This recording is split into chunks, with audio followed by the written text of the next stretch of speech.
आज रेसिपी कंचा माछ बेसर। कंचा माछ बेसर कौन कौन आवश्यक उपकरण जाना।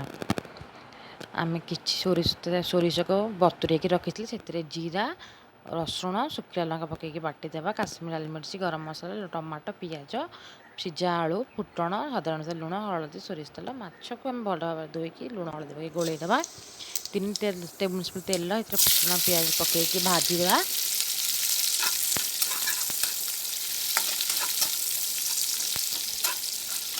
2 मिनट पर्यंत एमती भाजुवा पियाज को आम नाली पकड़ा दरकार ना जस्ट टे कंचा अंश गलापर से कंचा माछ जो रखी आम पकईकी टे 2 मिनट खंडे ओल्ट करके भाजीदेवा कहीं एमती कले माछटा भांगी न था तरकारी पड़ला बेलू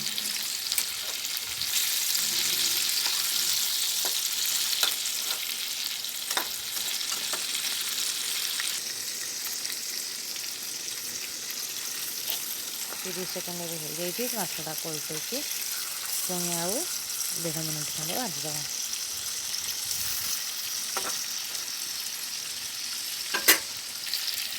रखिथिबा टमाटो को आम ये पकईदेमा टमाटो को सीझाई आपड़ चाहिए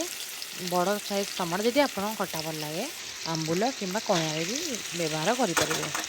रखिथिबा टमाटो को पकईदेवा पकईदी टमाटो को साइड करके भाजीदेवा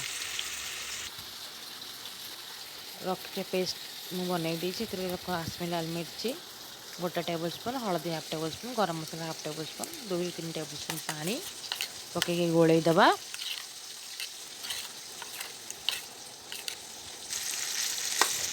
टमाटर टे सीझी आसाने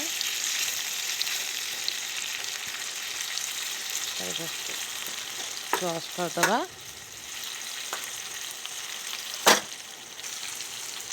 रखि सोरिष बटा को ये आम पकईदबा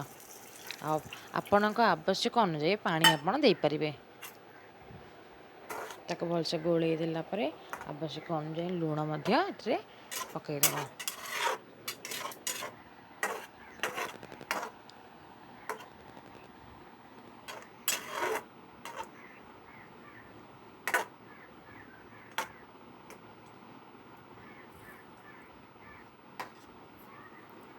लुण पकईकी माछटाक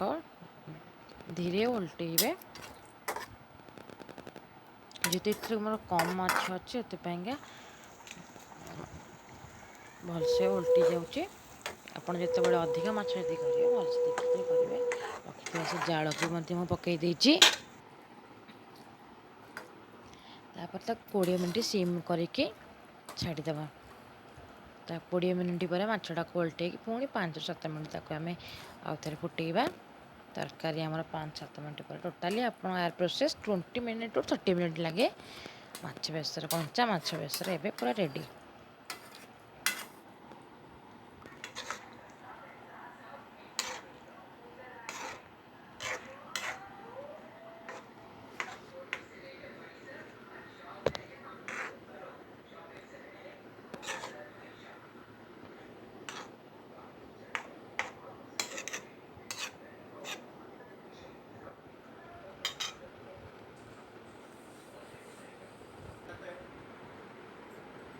गरम मसला